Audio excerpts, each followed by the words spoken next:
Hello my dear students, अपने कल के क्लास में हम लोगों ने पढ़ा था मैटर किसे कहते हैं और इसको कितने पार्ट्स में क्लासीफाई किया जा सकता है। इसके कुल दो क्लासिफिकेशंस हैं। फिजिकल क्लासिफिकेशन जिसके अकॉर्डिंग मैटर 3 टाइप्स के होते हैं, solid, gas, solid, liquid and gas, ठीक है। और केमिकल क्लासिफिकेशन को हम लोग पढ़ रहे थे, जिसमें हम लोगों ने जाना था कि जो केमिकल क्लासिफिकेशन है, अकॉर्डिंग टू केमिकल क्लासिफिकेशन जो मैटर को 2 पार्ट्स में क्लासीफाई किया गया है। वो कौन से 2 पार्ट्स हैं? पहला पार्ट है मिक्सचर और दूसरा pure substance,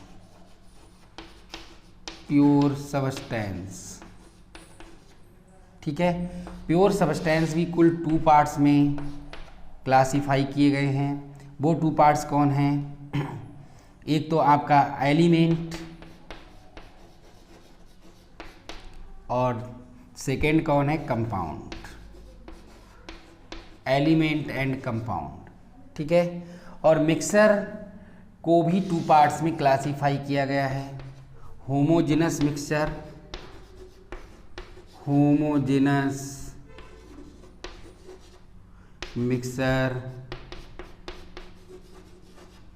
and heterogeneous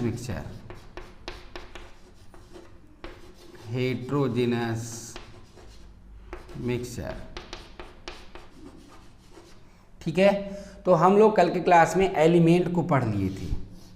element को हम लोगों ने कल की क्लास में पढ़ लिया था। आज की क्लास में हम लोग पढ़ेंगे कंपाउंड और मिक्सर को पढ़ेंगे, ठीक है। और homogeneous mixture and heterogeneous mixture, इसको भी हम आज की क्लास में पढ़ेंगे। तो स्टार्ट करते हैं हम लोग आज का क्लास अपने टॉपिक कंपाउंड से, ठीक है। कंपाउंड किसे कहते हैं इसको देखा जाए।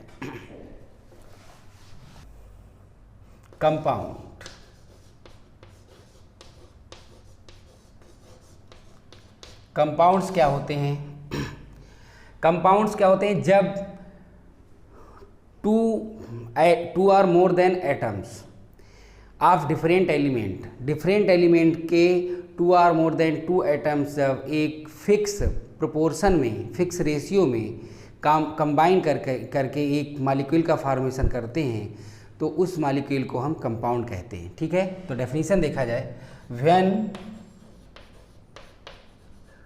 2 or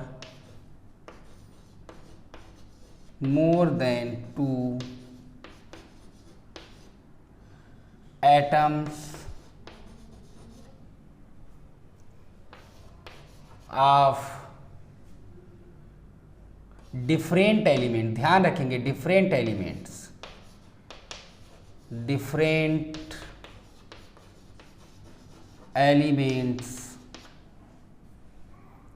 combine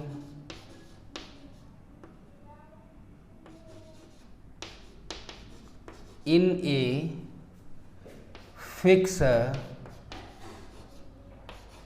fixed proportion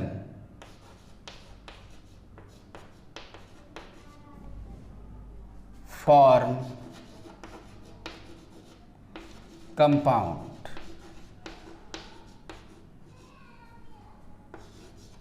ठीक है। तो देखा जाए definition, when 2 or more than 2 atoms of different element, ध्यान रखेंगे यहाँ पर different element combine in a fix proportion में जब कंबाइन करते हैं तो क्या फॉर्म करते हैं? कंपाउंड को फॉर्म करते हैं, ठीक है। जैसे कि फॉर एग्जाम्पल यहाँ पर कुछ बातें बड़ी इंपॉर्टेंट हैं, उनको समझना बहुत ज़्यादा ज़रूरी है। जैसे कि देखिए H2O है, इसका फॉर्मेशन कैसे हुआ है? किस फिक्स प्रोपोर्शन में हुआ है? फिक्स रेशियो में 2:1। हाइड्रोजन एंड ऑक्सीजन का जो वॉल्यूमेट्रिक रेशियो है वो कितना है? 2:1। अगर आप इसका मास के अकॉर्डिंग निकालेंगे रेशियो तो कितना आएगा? हाइड्रोजन 1 होता है और 2 हाइड्रोजन कितना हो गया? 2, और ऑक्सीजन का कितना होता है मास? 16, ठीक है। तो इसका रेशियो कितना आएगा? 1:8 आएगा, ठीक है। तो 1:2। वॉल्यूम के अकॉर्डिंग रेशियो कितना है? 2:1। और मास के अकॉर्डिंग रेशियो कितना है 1:8। इसी तरह से और यहाँ पर आप देख रहे हैं कि एलिमेंट डिफरेंट है, डिफरेंट एलिमेंट है, 2 or more than atoms of different element. अब जैसे अगर कोई कहे कि ये Cl2 है, O3 है, ये मालिक्यूल तो हैं, बहुत ध्यान देंगे इस बात पर, इनको हम मालिक्यूल तो कह सकते हैं, मालिक्यूल्स हैं ये, ठीक है। But not compound. That means हम कह सकते हैं कि every compound is molecule. Compound तो हर कंपाउंड मालिक्यूल है, लेकिन एवरी मालिक्यूल इज कंपाउंड, ये बात ठीक नहीं है, ठीक है। एवरी मालिक्यूल कंपाउंड होगा ऐसा नहीं होता, ठीक है, लेकिन हर कंपाउंड मालिक्यूल होगा, ठीक है। जैसे H2O क्या है, कंपाउंड भी है मालिक्यूल भी है, लेकिन आप कहें कि Cl2 एंड O3 ये कंपाउंड है तो ये ठीक नहीं, ये मालिक्यूल तो हैं बट कंपाउंड नहीं है, ठीक है। तो कंपाउंड का फॉर्मेशन हमेशा कौन करता है, डिफरेंट एलिमेंट करते हैं, डिफरेंट एलिमेंट्स के 2 आर मोर देन 2 एटम्स, ठीक है। इसी टाइप से HCl है, HNO3 है, HNO3 में क्या रेशियो है 1:1:3, ठीक है। हाइड्रोजन नाइट्रोजन एंड ऑक्सीजन का जो रेशियो है 1:1:3, ठीक है। इसी प्रकार से आप देखिए H2SO4 है, ओके, और बहुत सारे कंपाउंड हो सकते हैं, क्लोरोफार्म है, CH3, ठीक है। इतने सारे कंपाउंड्स हो सकते हैं, बहुत सारे हो सकते हैं, ठीक है। तो कुल मिलाकर के कहने का मतलब ये है कि व्हेन 2 और more than 2 atoms of different elements combine in a fix proportion, जब फिक्स प्रोपोर्शन में कंबाइन करेंगे तो वो क्या करेंगे, कंपाउंड को फॉर्म करेंगे, यानी जो हमें मालिक्यूल मिलेगा उसे मालिक्यूल को हम क्या कहेंगे, कंपाउंड कहेंगे। अब यहाँ पर देखिए कंपाउंड्स जो हैं वो कुल 2 टाइप्स के होते हैं। Compounds are following 2 types, compounds are following 2 types. Compounds जो हैं वो 2 टाइप्स के होते हैं। पहला देखा जाए organic compounds, organic compounds. Organic compounds किसको कहा जाता है, इन्हें हम क्या कहते हैं, कार्बन कंटेनिंग कंपाउंड भी कहा जाता है, कार्बन कंटेनिंग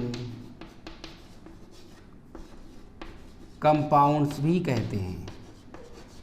लेकिन इनका जो डेफिनीशन होगा वो क्या हो, कार्बन कंटेनिंग कंपाउंड ज़रूर हैं, लेकिन ये ज़रूरी नहीं है कि किसी में अगर कार्बन है तो वो ऑर्गेनिक कंपाउंड ही होगा। जैसे Na2CO3 में कार्बन है बट ऑर्गेनिक कंपाउंड नहीं है, ठीक है। इसी प्रकार से NaHCO3 में कार्बन है बट ऑर्गेनिक कंपाउंड नहीं है, ठीक है। तो कार्बन है फिर भी ऑर्गेनिक कंपाउंड नहीं है, ऐसा क्यों है, इस बात को देखा जाए। तो हमेशा ध्यान रखो कि ऑर्गेनिक कंपाउंड्स जो होते हैं, ऑर्गेनिक कंपाउंड्स किनको कहा गया है, all hydrocarbons, all hydrocarbons, all hydrocarbons and all hydrocarbons and their derivatives are called hydrocarbons, are called organic compounds.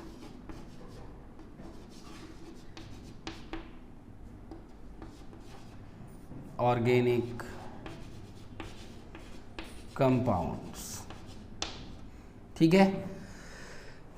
तो ऑर्गेनिक कंपाउंड्स की जो डेफिनीशन है वो क्या है, सभी हाइड्रोकार्बन्स, ठीक है, और उनके derivatives and their derivatives are called organic compounds, उनको हम ऑर्गेनिक कंपाउंड कहते हैं। ठीक है, दैट मीन्स ऑर्गेनिक कंपाउंड होने के लिए ये ज़रूरी है कि या तो वो पदार्थ कौन हो, हाइड्रोकार्बन हो या फिर हाइड्रोकार्बन का डेरिवेटिव हो। अगर इन दो में से नहीं है, ठीक है, तो भले ही उसमें कार्बन हो लेकिन वो ऑर्गेनिक कंपाउंड नहीं कहलाएगा। ठीक है, जैसे Na2CO3 और NaHCO3 में भले ही कार्बन है बट ये दोनों के दोनों ना तो हाइड्रोकार्बन है और ना ही हाइड्रोकार्बन से इनको ड्राइव किया जा सकता है। ठीक है, ना तो हाइड्रोकार्बन से इनको ड्राइव किया गया है, तो इसलिए ये दोनों ही क्या होंगे, ये दोनों ऑर्गेनिक कंपाउंड नहीं होंगे। ठीक है, ये दोनों इनऑर्गेनिक होंगे, इनऑर्गेनिक कंपाउंड्स। ठीक है, तो ये दोनों इनऑर्गेनिक कंपाउंड्स होंगे। अब देखा जाए इनका एग्जाम्पल देखा जाए तो हमेशा ध्यान रखो जो भले ही कार्बन, इन सभी में कार्बन होगा, इसलिए हम इनको कार्बन कंटेनिंग कंपाउंड भी कहते हैं, कार्बन कंटेनिंग कंपाउंड। लेकिन ये केवल एक ऐसा स्केल नहीं है जिसके आधार पर हम कह सकें अकॉर्डिंग, ये कोई ऐसा बेस नहीं है, कोई ऐसा आधार नहीं है जिसके बेस पर हम ये कह सकें कि ऑर्गेनिक कंपाउंड की ये डेफिनीसन है, क्योंकि कार्बन कंटेनिंग कंपाउंड तो ये भी दोनों हैं, बट यहाँ पर क्या है, ये फिर इसके बावजूद भी कैसे हैं, इनऑर्गेनिक है। ठीक है, तो carbon containing compound are hydrocarbon, all hydrocarbons and their derivatives are organic compound. ये बिल्कुल कॉन्सेप्चुअल डेफिनीसन है। ठीक है, और इस डेफिनीसन के साथ कोई भी वो नहीं किया जा सकता है, इसको आप किसी तरह से गलत नहीं कर सकते। ठीक है, सारे कंपाउंड्स इस डेफिनीसन को फॉलो करते हैं। अब देखिए फॉर एग्जांपल जैसे कि CH4 मीथेन है, C2H6 एथेन, और अगर हम इसी से ड्राइव करें, मीथेन से ड्राइव करें, तो यहाँ से एक हाइड्रोजन निकाल दीजिए, एक OH जोड़ दीजिए, तो हमें क्या मिल जाएगा, CH3OH। तो ऐसे यहाँ पर जो है अगर आप एक हाइड्रोजन निकाल दीजिए, एक OH जोड़ दीजिए, तो आपको क्या मिल जाएगा, C2H5OH। तो C2H5OH, C2H6, CH3OH, और ये सब क्या है, ये हाइड्रोकार्बन है और ये हाइड्रोकार्बन के डेरिवेटिव हैं। ठीक है, इसी प्रकार से एमीन्स हैं, CH3NH2, C2H5NH2, ये सारे के सारे कंपाउंड्स कौन हैं, ये सारे के सारे कंपाउंड्स ऑर्गेनिक कंपाउंड्स हैं। तो हमने क्या पढ़ा, कार्बन कंटेनिंग कंपाउंड हैं, all hydrocarbons and their derivatives are called organic compounds. ठीक है, अब इनऑर्गेनिक कंपाउंड्स को देखा जाए, ध्यान दीजिए, inorganic compounds, inorganic compounds, inorganic compounds हम किसे कहते हैं, accept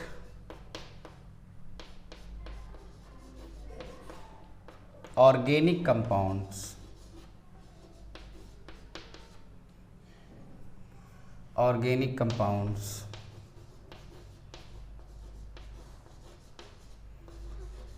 all compounds are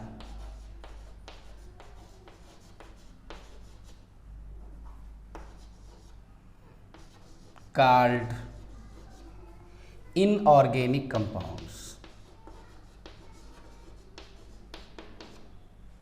inorganic compounds।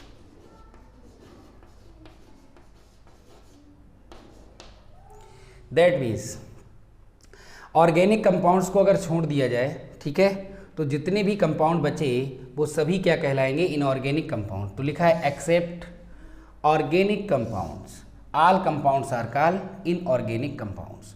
फिर भले ही उनमें कार्बन हो या ना हो, इससे कोई फर्क नहीं पड़ता। ठीक है, कार्बन अगर है तब भी इनऑर्गेनिक होंगे और नहीं है तब भी इनऑर्गेनिक होंगे, अगर उनको ऑर्गेनिक की श्रेणी में नहीं रखा गया है। सीधी सी बात यह है कि हाइड्रोकार्बन और उनके डेरिवेटिव्स ही ऑर्गेनिक कंपाउंड्स हैं। उनके अलावा जितने भी एक्सेप्ट ऑर्गेनिक कंपाउंड्स जितने भी कंपाउंड्स हैं वो सब इनऑर्गेनिक कंपाउंड्स हैं। फॉर एग्जांपल जैसा कि हमने अभी आपको बताया था कि NaHCO3 है, इसमें कार्बन है बट ये इनऑर्गेनिक कंपाउंड है। Na2CO3 कार्बन है बट इनऑर्गेनिक कंपाउंड है। Na2SO4 इनऑर्गेनिक कंपाउंड है। NH3 इनऑर्गेनिक कंपाउंड है। H2O इनऑर्गेनिक कंपाउंड है, ठीक है। HCl और इनऑर्गेनिक कंपाउंड है। HNO3 इनऑर्गेनिक कंपाउंड है, ठीक है। तो इस प्रकार से बहुत सारे हो सकते हैं। तो except organic compounds all compounds are called inorganic compounds, ठीक है। तो कंपाउंड हम किसे कहते हैं ये हमने जाना। और कंपाउंड्स के 2 टाइप्स हैं, कौन कौन से? Organic compounds and inorganic compounds, ठीक है। चलिए अगला देखते हैं, मिक्सचर।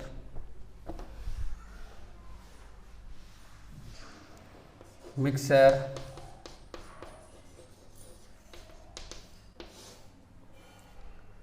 तो देखिए मिक्सर क्या होता है, ये प्योर सब्सटेंस नहीं है, पहली बात, ठीक है। दूसरा क्या है कि इसमें हम एनी प्रोपोर्शन में किन्हीं भी 2 सब्सटेंसेस को मिक्स कर देते हैं, ठीक है। जब 2 और more than 2 substances are mix in any proportion तो हमें क्या मिलता है? मिक्सर मिलता है, ठीक है।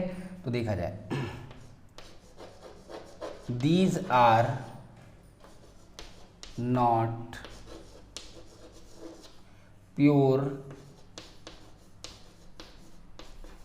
Substance, these are not pure substances, ठीक है। A mixer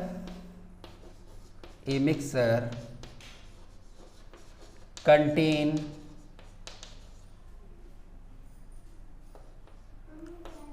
two or more substances in any proportion,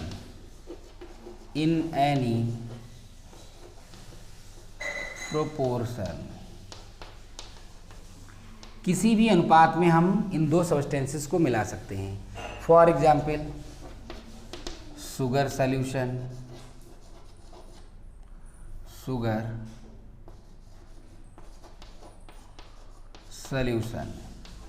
अब शुगर सॉल्यूशन आपको बनाना है तो आप अपनी मिठास के अनुसार से, आपको जितना मीठा शरबत चाहिए उतना आप उसमें शुगर वाटर में डिज़ोल्व कर लेंगे, ठीक है। अब इसके लिए कोई निश्चित नहीं कि आपको 1 ग्लास पानी में इतना शुगर ही मिक्स करना है, ऐसा कुछ निश्चित नहीं है।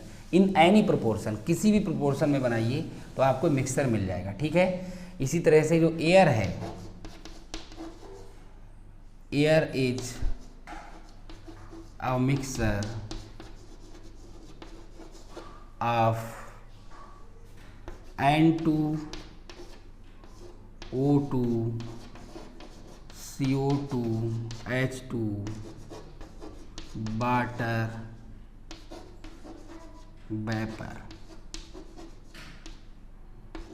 और भी कुछ अशुद्धियाँ हो सकती हैं, ठीक है। एयर में डस्ट हो सकती है, ठीक है। तो मैंने ETC लिख दिया। तो शुगर सॉल्यूशन है, एयर है, ये सब क्या है? ये सारे के सारे कौन हैं? मिक्सर हैं, ठीक है। अब मिक्सर भी कुल 2 टाइप्स का है, homogeneous mixer and heterogeneous mixer. तो उसको देखा जाए। होमोजेनस मिक्सर फर्स्ट है हमारा कौन? Homogeneous mixer.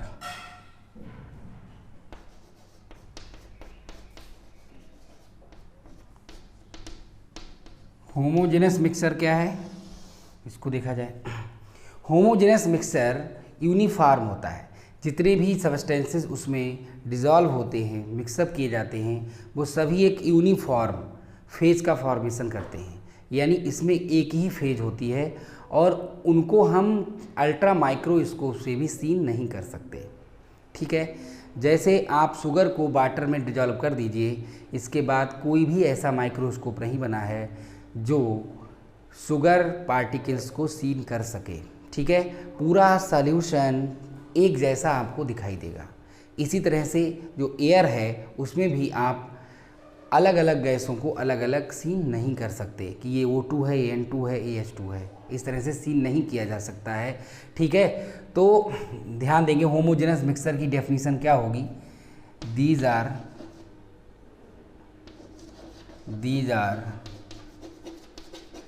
The mixture uniform composition which have uniform composition, which have these are the mixture have uniform composition throughout, that means पूरे बिलियन में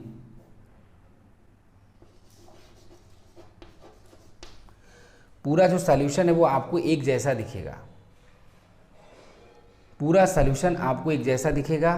ठीक है, उसमें आप पार्टिकल्स को माइक्रोस्कोप से भी नहीं देख सकते। Components of these mixers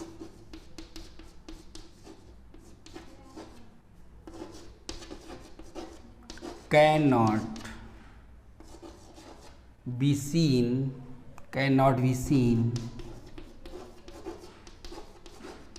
even ultra microscope, that means इनके कंपोनेंट को आप अल्ट्रा माइक्रोस्कोप से भी सीन नहीं कर सकते। ठीक है, they contain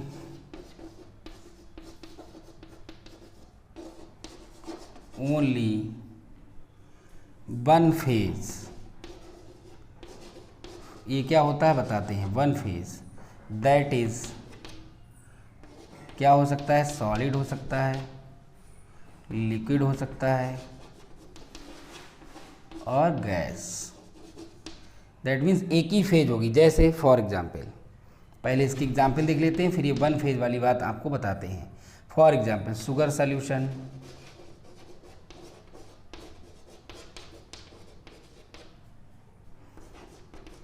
air, salt solution, ETC, ये सभी क्या है, ये सभी होमोजेनस मिक्सचर होते हैं। ठीक है, अब ध्यान दीजिए, जैसे फेज की बात बताते हैं आपके लिए, तो ये तो आपको समझ में आ गया होगा। These are the mixture which have uniform composition throughout. Components of these mixtures can not be seen even ultra microscope से भी इनको हम सीन नहीं कर सकते। They contain only one phase, ये इस बात को समझ लीजिए थोड़ा सा। ठीक है, जैसे यहाँ पर आपने क्या किया, ये वाटर है और वाटर में आपने क्या डिजॉल्व किया, शुगर को डिजॉल्व किया। ठीक है, शुगर कौन है, सॉलिड, और वाटर कौन है, लिक्विड। लेकिन सॉलिड और लिक्विड जब दोनों इनको मिक्स कर दिया जाएगा तो आपको जो सॉल्यूशन मिलेगा वो पूरे सॉल्यूशन में जो कंपोनेंट्स का कंपोजिशन होगा वो बिल्कुल यूनिफॉर्म होगा। ठीक है, और पूरा ये जो सॉल्यूशन है इसको क्या बोला जाएगा, लिक्विड बोला जाएगा। ये लिक्विड बोला जाएगा, क्या बोला जाएगा, लिक्विड बोला जाएगा। दैट मीन जो शरबत तैयार होगा वो क्या कहलाएगा, लिक्विड कहलाएगा। उसको आप ये नहीं कह सकते कि इसमें सॉलिड शुगर है और लिक्विड वाटर है, ऐसा नहीं है। ठीक है, तो फेज स्टेट तो दो हैं, सॉलिड स्टेट शुगर है और लिक्विड स्टेट कौन है, वाटर है। बट दोनों को जब मिक्सअप कर दिया गया तो हमें जो मिला वो क्या मिला, लिक्विड फेज मिला। ठीक है, तो ओनली वन फेज, एक जैसी होते हैं वो। वन फेज क्या हो सकती है, सॉलिड हो सकती है, लिक्विड हो सकती है और गैस हो सकती है। ओके, अब देखा जाए heterogeneous mixture. Heterogeneous mixture second है, हेट्रोजेनस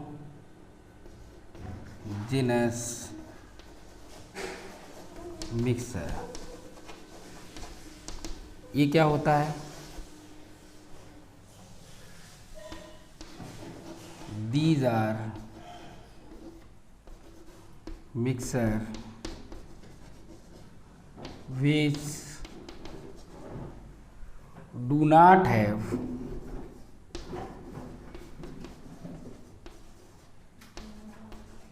uniform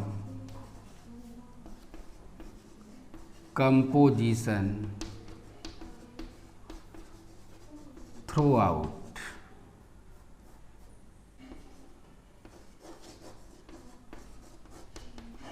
इनका जो कंपोजिशन है वो यूनिफॉर्म नहीं होता है, ठीक है। The component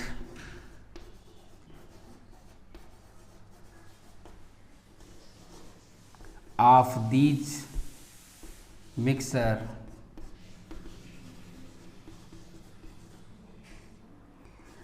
can be scene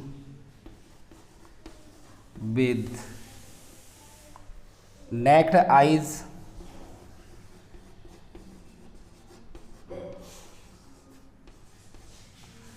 और with microscope.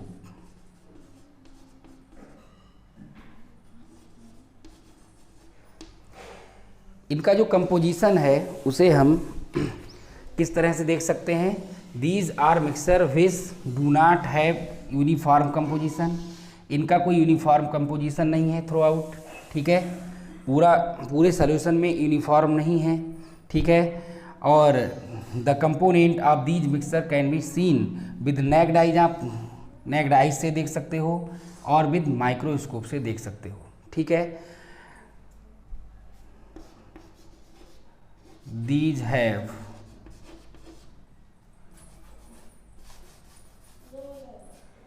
these mixers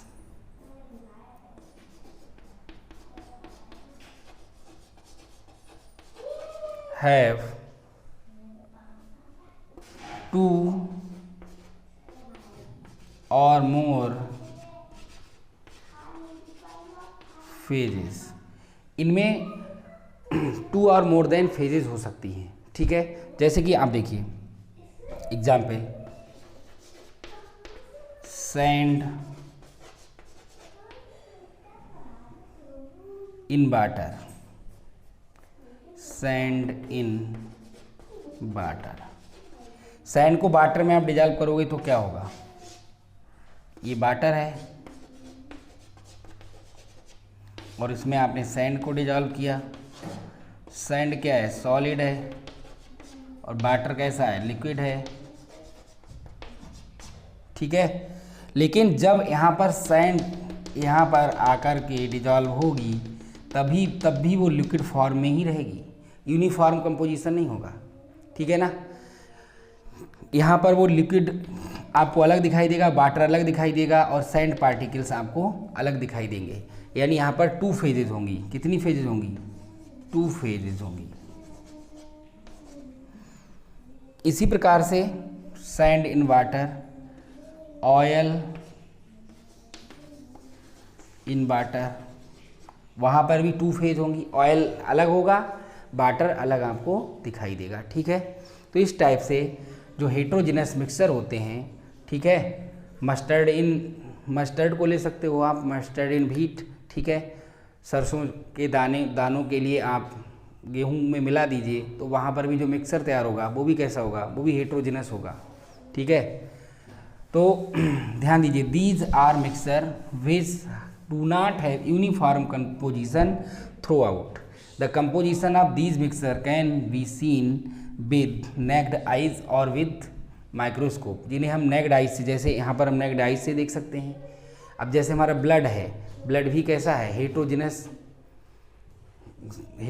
mixture है, ठीक है, जिसमें हम ब्लड के अंदर जो पार्टिकल्स हैं उनको माइक्रोस्कोप से देख सकते हैं, ठीक है। तो यहाँ पर sand in water, oil in water, blood, ये सब क्या है? माइक्रोस्कोप से, किसी को माइक्रोस्कोप से देखा जा सकता है तो किसी को हम नेक्ड आई से भी देख सकते हैं। ये सब एग्जाम्पल हैं, ठीक है। मस्टर्ड इन व्हीट, ये अभी आप लिख सकते हो। एक और लिख लीजिए यहाँ पर, मस्टर्ड इन व्हीट, वो आपका सबसे अच्छा एग्जाम्पल रहेगा। Sand in water, mustard in wheat.